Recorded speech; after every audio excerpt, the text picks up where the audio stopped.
Bueno, como les decíamos, el tema de alquileres es uno de los temas centrales no resueltos en esta coyuntura de la Argentina, que tiene a muchísimas personas viviendo en una gran incertidumbre porque no se sabe realmente qué puede pasar, porque hay una ley vigente, pero hay muchos que se resisten a cumplir esta ley.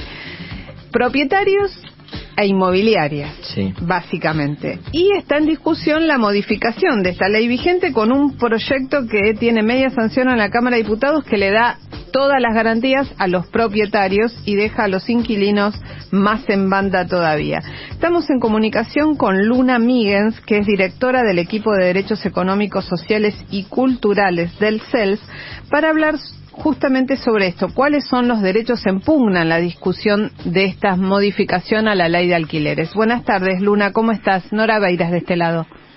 Hola, ¿qué tal? Buenas tardes. Buenas tardes. Bueno, contanos, para ir desglosando de a poco, ¿cuáles son los puntos que crees que se necesitaría modificar o no de la actual ley de alquileres, teniendo en cuenta lo que sucede hoy en la realidad de la relación entre propietarios e inquilinos en el país? Uh-huh.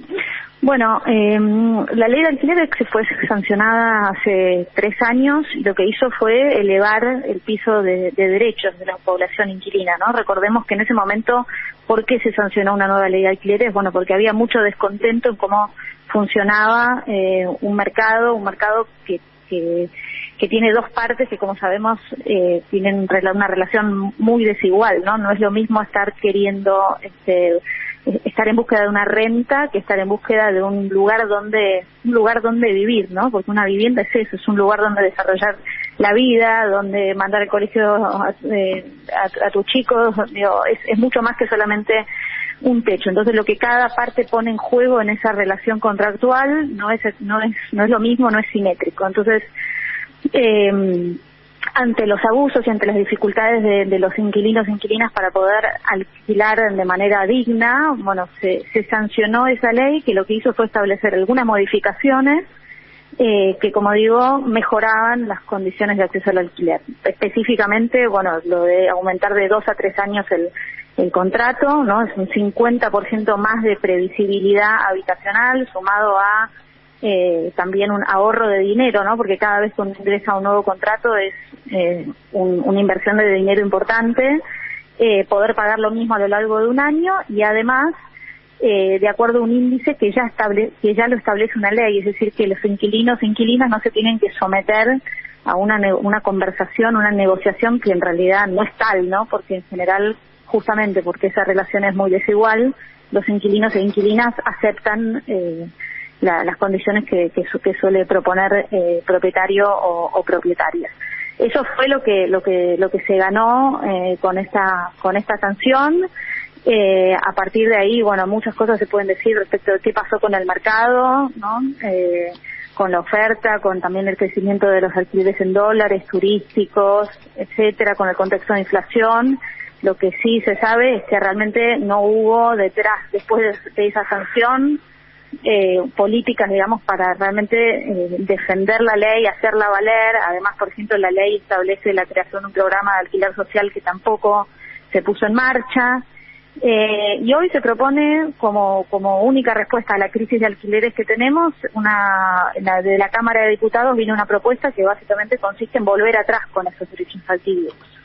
Y eso, desde nuestro punto de vista, es un problema, ¿no? Que lo único que se ponga sobre la mesa es a costa de los derechos de los inquilinos, o sea, que inquilinos e inquilinas sean la variable de ajuste, ¿no? La única variable de ajuste. Ahora, Luna, justamente vos decís, y basándote obviamente en las modificaciones que se han introducido, que es volver al contrato bianual con ajustes semestrales o menos y sin un criterio objetivo para establecer los ajustes de cuotas, con lo cual realmente es como la ley de la selva, porque ganan más fuerte.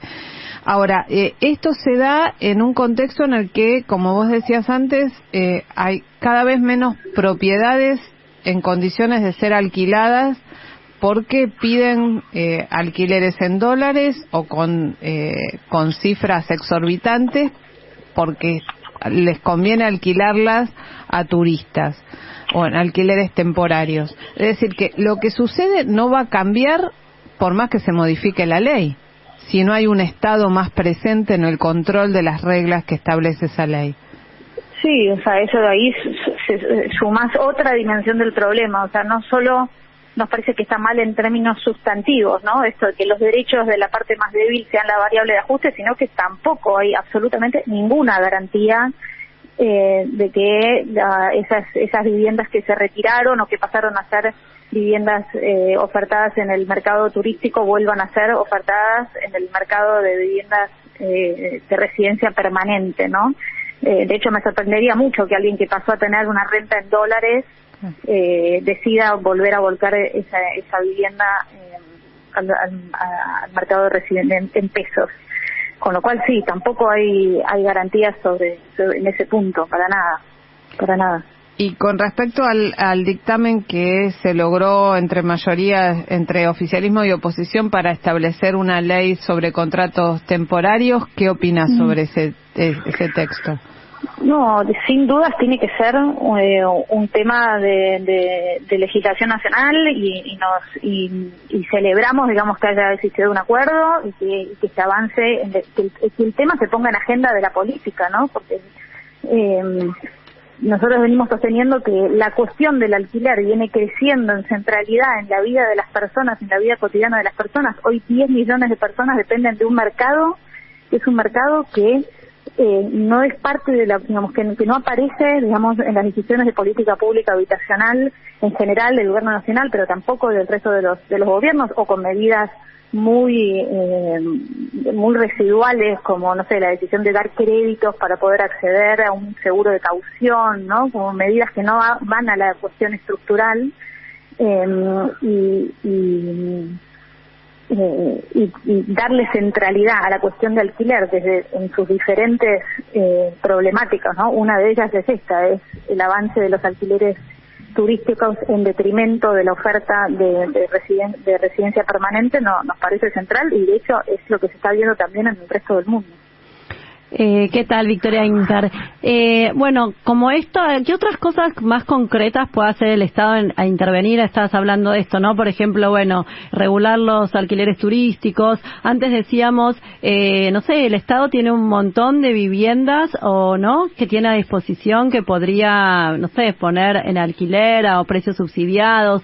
No sé si ustedes tienen proyectos o iniciativas que se puedan acercar y que les parezca que son viables para hacer y que puedan modificar esta situación. Uh-huh.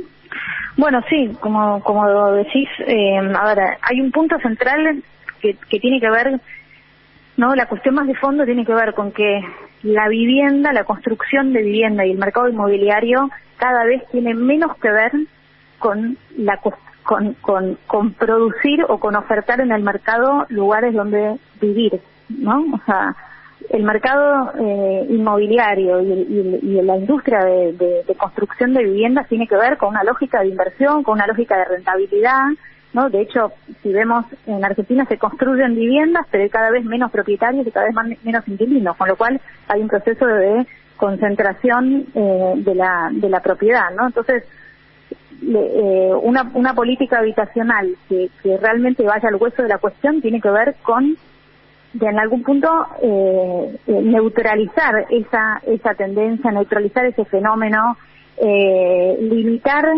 el uso económico de la vivienda, y eso se puede hacer de maneras muy diferentes. Algo que nosotros siempre decimos que es central es que el Estado pueda tener pueda ser, además de un regulador del mercado inmobiliario, también un promotor de la vivienda en alquiler.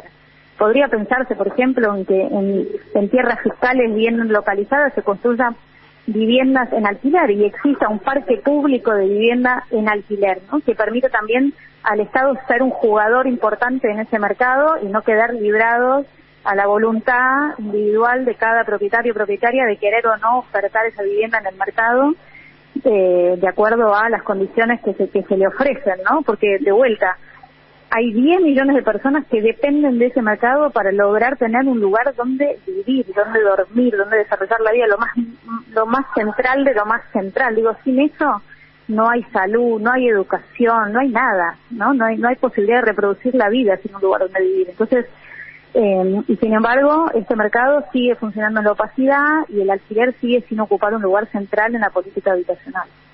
Cuando le pones cifras realmente a lo que implica la cantidad de personas que están involucradas en esta situación de vulnerabilidad por no disponer de un techo, es decir, 10 millones de personas, uno dice, ¿cómo puede ser que no sea prioritario en la agenda pública de todos los partidos? Porque esto aparece a partir de una crisis que se profundiza por el mercado del alquiler temporario, pero no hay respuestas estructurales a esta demanda, independientemente de los años que pasan desde el retorno a la democracia, ¿no? Sí, totalmente.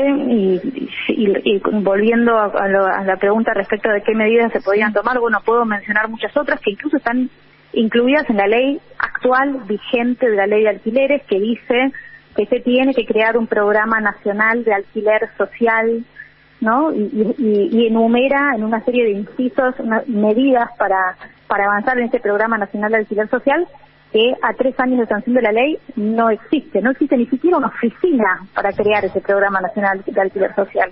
Con esto quiero decir la poca relevancia que se le da a la problemática de alquiler en los lugares, digamos, de toma de decisión pública respecto de la política habitacional. Se podría pensar en subsidios, por ejemplo. Nosotros hicimos una encuesta a hogares inquilinos del área metropolitana de Buenos Aires. Nosotros, digo, el CELS, junto con ASIG, junto con el Instituto de Geografía de la UBA, Universidad de San Martín, bueno, una serie de instituciones académicas, hicimos una encuesta telefónica a hogares inquilinos del área metropolitana, que dio, bueno, resultados preocupantes, como por ejemplo más del 60% está endeudado, también más del 60%, dentro de su universo también más del 60% se endeudó para poder pagar el alquiler. Esto es importante, ¿no? La gente ordena sus economías domésticas en función de poder sostener el pago del alquiler, porque sin el pago del alquiler, corre el riesgo de perder su vivienda y entonces perder todo lo demás. Este es el lugar, ¿no?, central que tiene la vivienda. Pero lo que quería decir es que en todos los resultados, cuando uno hace el corte de género, ¿no?, las mujeres, los hogares que están sostenidos por mujeres siempre están un poco peor, ¿no? Siempre están un poco más endeudados, siempre destinan más ingresos para pagar el alquiler, ¿no? Un porcentaje mayor de sus ingresos para pagar el alquiler, siempre tuvieron que enfrentar más dificultades para poder acceder al contrato. Entonces, ¿por qué no pensar en un subsidio específico para mujeres, por ejemplo, ¿no? Hay poblaciones particularmente vulnerables y hay datos para poder diseñar políticas públicas destinadas a esas poblaciones. Entonces, se pueden realmente pensar muchas políticas que atiendan esta cuestión que es cada vez más urgente. Muchísimas gracias, Luna Míguens, directora del equipo de Derechos Económicos, Sociales y Culturales del CELS.